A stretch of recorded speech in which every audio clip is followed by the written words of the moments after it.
안녕하세요. 9번째 영상 시작합니다. 다들 코로나에 잘 버티고 있으신가요? 저는 요즘에 기능사 공부하느라고 정말 피로가 너무 크게 누적되고 있습니다.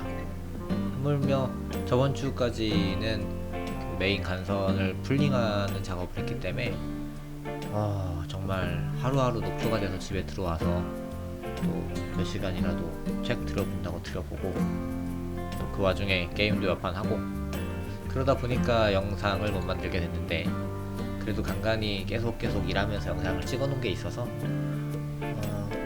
당분간은 영상을 안 찍어도 될 만큼 새로운 이야기들과 새로운 공정들에 대해서 저장을 좀 해놨습니다. 오늘 작업을 소개할 부분은 땜빵 작업이에요. 이전에 작업했던 것들이 보면 콘크리트를 저희가 커팅 작업한 다음에 까대기를 하고 배관을 묻었는데, 그 배관 작업을 하고 나면 이제 저희가 부신 거를 다시 복원을 해야 되거든요. 그 작업을 오늘 소개할 겁니다. 기본적으로 땜빵 작업을 할 때는 사용하는 자재가 몰탈이라고 하는 자재를 사용해요. 몰탈은 모르타르라고도 부르는데 시멘트와 모래를 적당한 비율로 섞어서 나온 제품이에요. 일반적으로 우리가 생각하는 시멘트를 생각하면 돼요. 우리가 일반적으로 조적을 쌓거나 할 때 쓰는 것들이 다 몰탈이기 때문에 몰탈의 시멘트다 라고 생각을 하면 됩니다. 물론 100% 시멘트를 가지고 이 작업을 하게 되면 가능은 한데 입자가 너무 고와서 좀 작업하는데 어려움이 좀 있습니다. 그러니까 꼭 작업할 때는 몰탈을 이용해서 작업을 하면 되고요. 또 작업을 할 때는 손을 거의 손으로 작업을 해야 돼요. 왜냐면 그 배관이 되어 있기 때문에 배관 뒤쪽까지 전부 다 몰타를 꽉꽉 넣어주려면 손의 압력을 이용해서 눌러줘야 됩니다. 영상에서 보이는 것처럼 손으로 쭉 누르면서 위로 올려줘야 돼요. 그러려면 손은 무조건 왕코팅, 그러니까 완전 코팅 되어 있는 장갑을 사용해야 되고요. 이 왕코팅 장갑은 자재상에서 다 판매를 하고 있습니다. 보통 현장에서 작업을 하게 되면 현장에서 다 지급을 해주니까 별도로 살 필요는 없는데, 간혹 그러지 못한 상황에서 작업을 하게 되면 절대로 그냥 목장갑으로 이 작업을 하지 말고 왕코팅 장갑을 꼭 사서 하고, 혹시라도 이게 없다면 주변 편의점이라도 가서 설거지할 때 쓰는 거 뭐죠?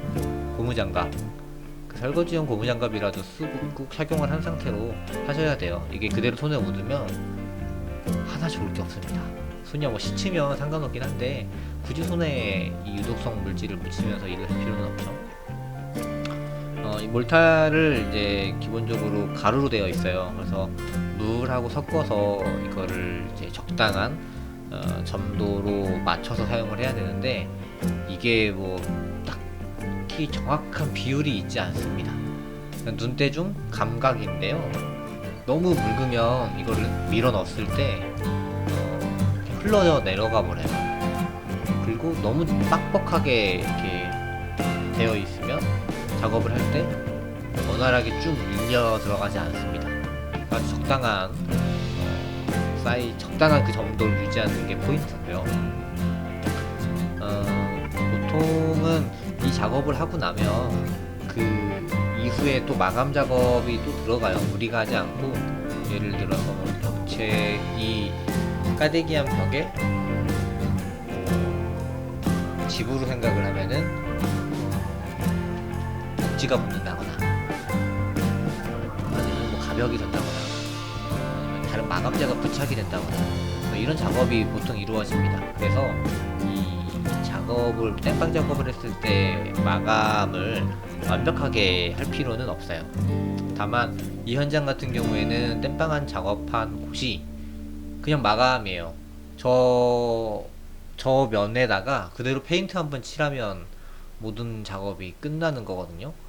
그래서 이날은 작업을 할 때 땜빵 작업을 다 하고 나서 그 현장에서는 그냥 저 칼이라고 하는데 저 고대 그죠, 고대라고도 하죠. 저 시멘트 고대 가지고 이렇게 면을 이쁘게 만들어 줘야 됩니다. 면을 잡을 때는 특별한 요령은 없는데 팁을 하나 드리자면 살짝 어느 정도 물을 묻혀서 이거를 물을 고대에 살짝 묻힌 다음에 저 면을 살짝 만져주면 아주 곱게 쭉 마감이 이쁘게 나올 수 있어요. 근데 그렇게 해도 결국에는 이 작업이 끝나고 나서 말라 버렸을 때는 완벽하게 되지는 않습니다. 우리가 전기공이지 미장공은 아니니까요. 뭐 영상 봐서 알겠지만 전기공은 정말 다양한 일을 해요. 너무나 많은 공정 속에 포함되어 있기 때문에 이것도 해야 되고 저것도 해야 되고 사용해야 되는 공구들도 굉장히 많고요.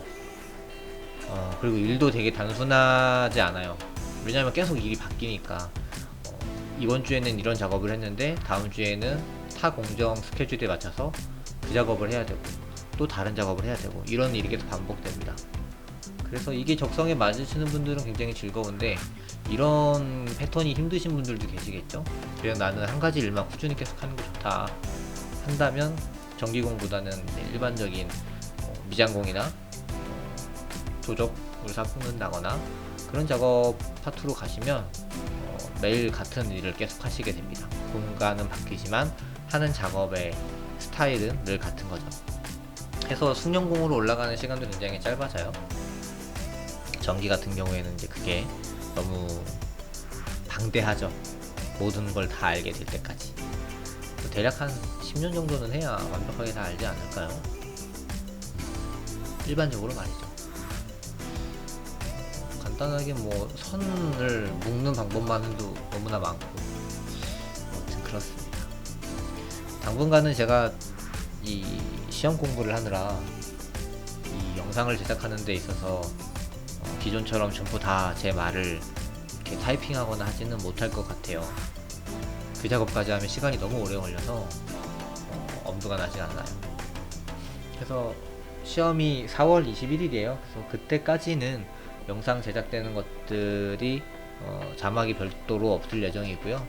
이렇게 그냥 육성으로 이렇게 보이스로 설명을 해드리고 현장에 대한 이야기들을 계속 전해드릴까 해요. 얘기하다 보니까 땜빵 작업이 벌써 다 끝났네요. 뭐 이날 이것만 한 게 아니라 하루 종일 땜빵만 했어요. 그래서 몇 개를 몇 건나 모르겠네요. 보통 땜빵 작업은 모든 작업을 싹 다 해놓고 나서 맨 마지막에 계속 땜빵만 하고 돌아다닙니다. 그래야 일의 효율이 나거든요. 그리고 땜빵 작업할 때 별도로 유의할 점은 딱히 별도로 유의할 점은 없는 것 같네요. 제가 아까 기존에 말했던 부분들이 전부 다입니다. 혹시라도 전기 기능사를 공부하고 계신 분들이 계시다면 이번 시험에서 꼭 합격하시기 바랍니다. 저는 잘 모르겠어요. 시험 준비를 너무 늦게 해서 근무 날짜도 하루 빼고 이제 달라붙기 시작했는데 그러기에는 시험 날짜가 너무 촉박하네요. 그래도 열심히 해봐야죠. 이번에 한 번에 붙어야 바로 실기 준비하고 또 다른 자격증도 준비를 하고 있으니까 말이죠.